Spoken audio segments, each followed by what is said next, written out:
Hey everybody, so I want to just share a little bit with you about segmentation. What is it? How does it work? Why is it important? And what can you do with it in your business today to drive more production through your direct selling company?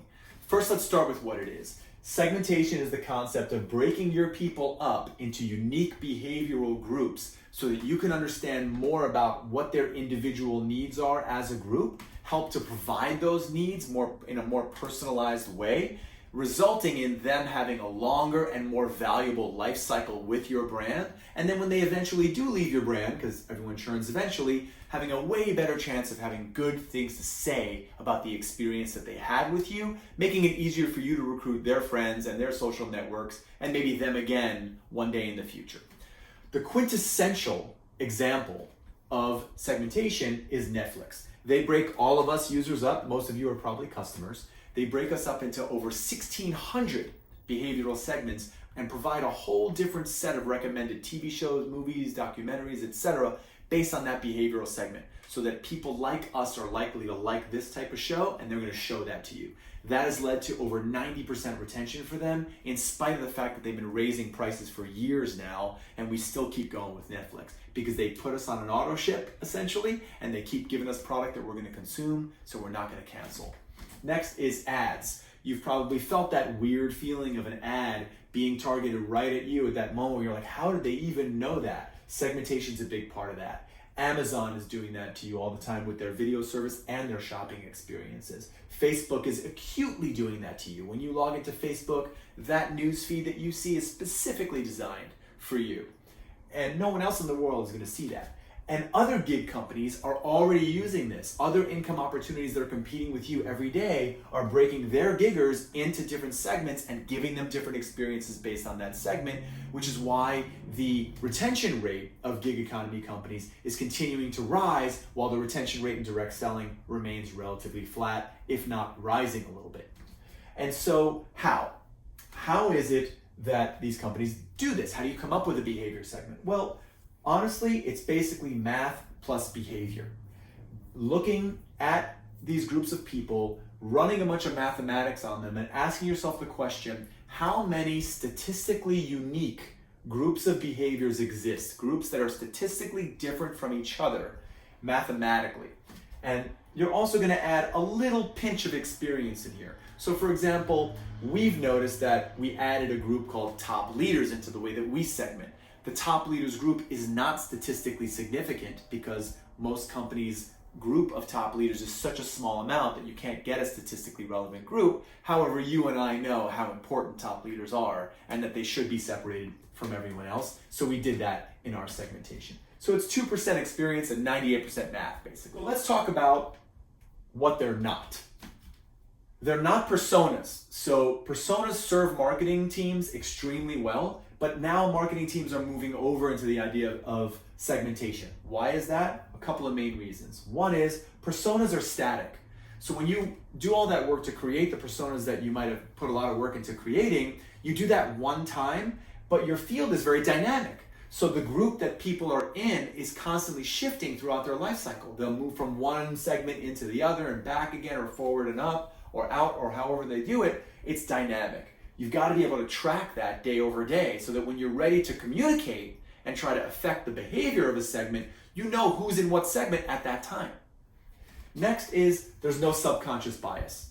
As much as we like to believe that we're empirical and we're purely logical, our human minds are full of all sorts of subconscious bias. When we use math to create our segmentation, we make sure that our own subconscious biases are not getting in the way. So let's move over to the KPIs. So each segment is going to need its own KPIs, its key performance indicators, the numbers that you use to know how are you affecting these segments and are the things you're doing working or not. First, you want to look at what's the monthly spend. How much are these people buying? How much are they earning? How much are they recruiting or adding new customers or sellers or hostesses if you do party plan?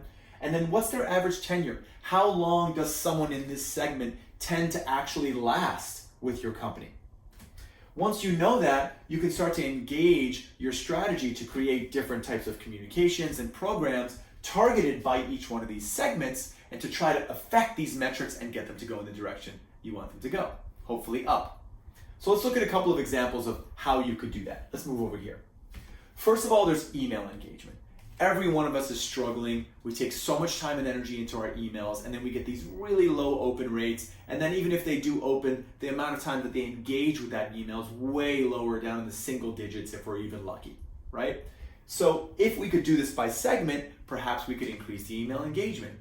If we knew that, for example, there's a specific subset or segment of your people that are doing the business much more casually, don't seem to be interested in rank advancement and moving forward, and that kind of communication actually acts as an intimidator to them, actually pushes them out of the business faster, you might actually find that this segment is one of your biggest income producers, but maybe even has the shortest tenure because of that type of communication. Maybe you want to set them aside and have a whole different email strategy for that group of people that's 45% of your revenue or 50 or 60% of your revenue. You could set those people aside, create a whole separate type of email engagement for them. And then you could start to engage them in those emails, see what happens to their open rate versus your average, what happens to their click rate versus your average. Then over the time, what's happening with their spend, their earnings, their recruiting, their tenure, etc., and be able to track all that with a dashboard and know that you're actually affecting the lifetime value and the production of a specific group of people without negatively impacting another, because that's what a lot of these blanket communications end up doing. You just can't see it under the surface. A second example is training. Let's go back to that casual group again. They might need a very different type of training than a more aggressive group of people that are trying to rank up and make it to a leader level. Their training might need to be something more about, how do I recognize when an opportunity is in front of me, when I'm talking to one of my friends or someone in my social network, and I can sense that they've already got a need for the product or service that we have. How do I bring it up in a way that doesn't feel weird? How do I start asking the right questions so that we can have a useful conversation and I don't feel salesy? And so that way, maybe you want to try to affect their recruiting number. Maybe a casual builder in your segments is only recruiting an average of 1 or 2 people a quarter, and you want to get that up from 2 to 3.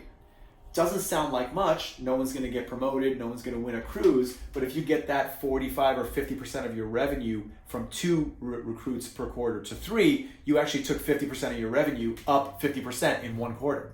So it's totally worth trying and totally worth going after if you have the metrics to do it, by creating different types of training for these people, or taking the library of training you already have, but just more surgically providing it at the right point in the life cycle for people based on their segment. So let's look at a third and final example, promotions.